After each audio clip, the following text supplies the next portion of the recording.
Shalom, shalom, meus queridos irmãos. Falamos ao vivo aqui do Centro de Cultura Berechit, Minas Gerais, Lajinha, zona da Mata Mineira, aqui na região sul capixaba. Pastor e professor Ilmar Satemeri Erekai, muito alemão, né? Famílias alemãs, chegamos aqui em 1837, meu pentarravô chegou por aqui.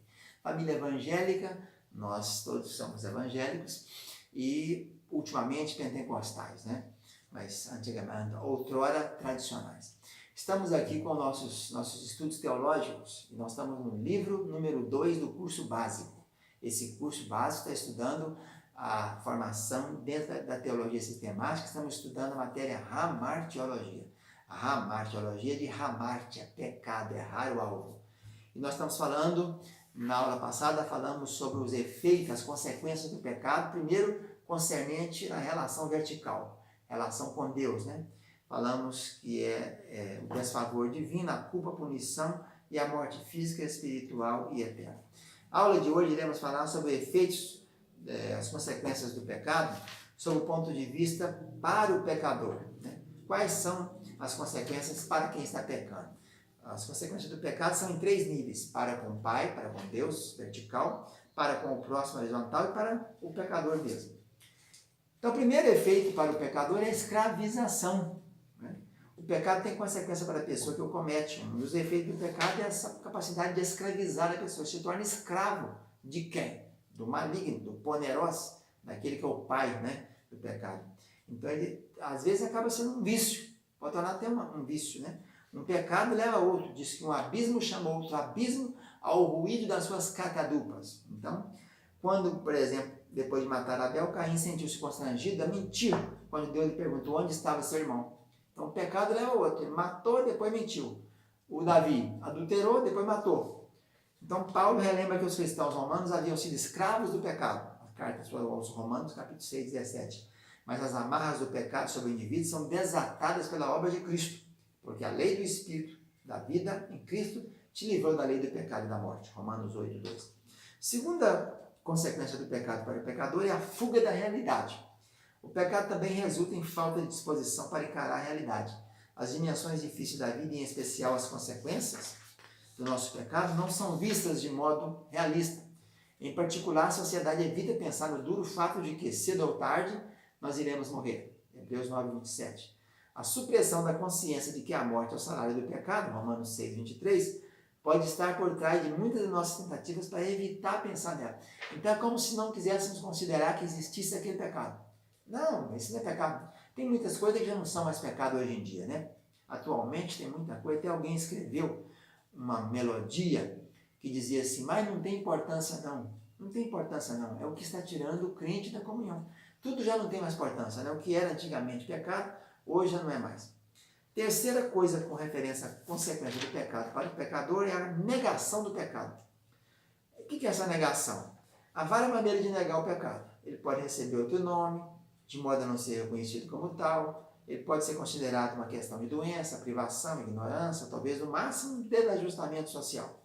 É o que eu acabei de falar, né? Já não é mais pecado muita coisa que outrora era. E outra maneira de negar o nosso pecado é reconhecer o erro que cometemos, mas eximir-nos de assumir responsabilidade por ele. Não acha que tem consequência, né? Acha que somente foi um deslize qualquer, né? Adão, quando pecou, e Deus chegou por lá e perguntou por quê? Porque como você viu que estava nu? Você comeu da árvore que eu ordenei que não comesses? Gênesis 3:11. Adão respondeu desviando a acusação. A mulher que me deste por esposa me deu da árvore e eu comi. Ele não confessou em si, ele jogou a culpa para a terceira, né? E a Eva, do mesmo jeito, passou a culpa para a serpente. A serpente não tinha para onde colocar a culpa, teve que receber a punição. Mas todos foram punidos, né? Cada um teve a sua punição. Adão, a terra maldita em sua causa, agora você vai ter que lavar do suor do teu rosto comerás e verás. Eva, você vai conceber os seus próximos filhos, né? Ela já tinha muitas filhas até então. Os seus próximos filhos vão ser com dores, você terá dores, você vai ser sujeito a seu marido. Serpente, você vai rastejar, que ela andava assim antigamente em pé, a serpente tinha pezinho, até já subiram fósseis da serpente com pés, né? Agora você vai rastejar, comer o pó da terra, a mulher, o descendente da mulher vai pisar na tua cabeça, você vai picar o calcanhar. Então essa é a terceira consequência. A quarta para o pecador é o auto-engano. O que é auto-engano? Ele enganar a mim mesmo. É o problema que está por trás quando negamos nosso pecado. Jeremias escreveu: enganoso, escorregadio, deformado é o coração, mais do que todas as coisas, e desesperadamente corrupto. Quem o conhecerá? Jeremias 17:9, né?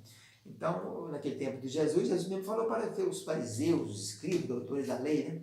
Eles ficam vendo uma argueira no olho do outro, porque não reparam na trave que está no seu, né?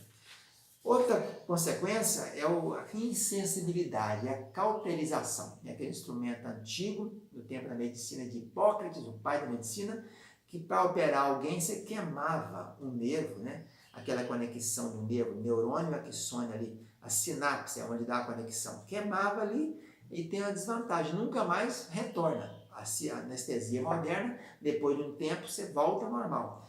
Então, a insensibilidade é isso, é quando não temos mais noção de pecado. Acabou, né? Não sente mais nada, peca e não tem culpa, não tem sentimento, o espírito fica entristecido, não tem mais sensibilidade, já foi cauterizada a pessoa, a mente dele, as ações dele já estão completamente desconexas daquilo que Deus quer.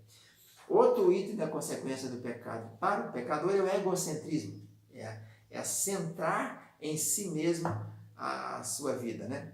Resulta do pecado. Em muitos aspectos, pecar é entregar-se a si mesmo, fato confirmado pela prática. Chamamos a atenção para nós mesmos, né? Quando nós decidimos atender nossas necessidades em detrimento de outros, em detrimento de terceiros, né? O adultério, a prostituição, adultério, você que é casado, deixa a sua esposa e vai se deleitar com outra. Então, é egocentrismo, está pensando em si mesmo.